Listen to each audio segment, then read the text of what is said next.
ایمان ہماری کمائی نہیں ہے، ایمان یہ اللہ تعالیٰ کی عطا ہے۔ بات سمجھ میں آتی ہے میرے دوستو؟ دلیل کیا ہے میرے دوستو؟ ربنا لا تزغ قلوبنا بعد اذ ہدیتنا، اے میرے کریم مالک لا تزغ قلوبنا، ہمارے قلوب کو محروم ہدایت فرمانا دیجیے، نہ فرما دیجیے، ہدایت سے محروم نہ فرما دیجیے، ہے نا؟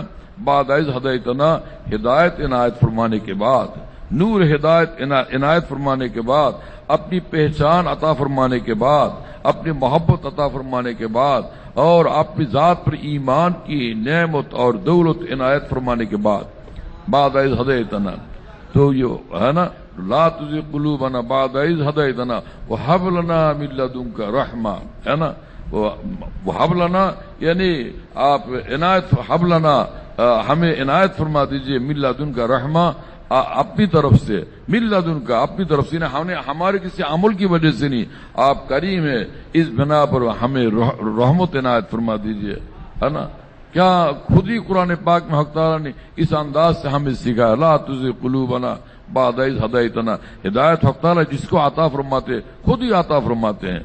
اور فرمایا کہ خواجہ ابو طالب جبکہ ایمان نہیں لا رہے تھے اور اسی حال میں جبکہ مرنے لگے تو آپ صلی اللہ علیہ وسلم کی بے حد غم ہوا، حق تعالیٰ نے فرمایا کہ انک لا تہدی من احببت، آپ چاہتے ہیں لیکن ہمارا فیصلہ ایسا نہیں ہے، ہم نہیں دیتے ان کو ہدایت، بس حقیقت یہی ہے کہ ہدایت آپ کے ہاتھ میں نہیں ہے، ہدایت ہمارے ہاتھ میں ہے، ہم جسے چاہے ہدایت دے دیں اور جس کو چاہے ہدایت نہ دیں۔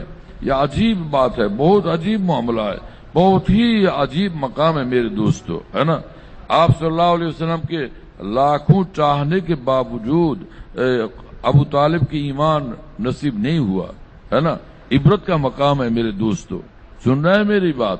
اور ابراہیم خلیل اللہ ہیں علیہ الصلوۃ والسلام، حضرت ابراہیم خلیل اللہ جن کے بارے میں حکم فرمایا ملت ابیکم ابراہیم، تمہارے ابا لگتے ہیں بھائی، تمہارے ابا لگتے ہیں ہماری ابراہیم، ان کی اتباع کرنا، یہ قرآن پاک میں ارشاد فرمایا، ان کی ملت کی اتباع کرنا، زندگی بھر مرتے دم تک ان کے طریق پر جینا، ہے نا؟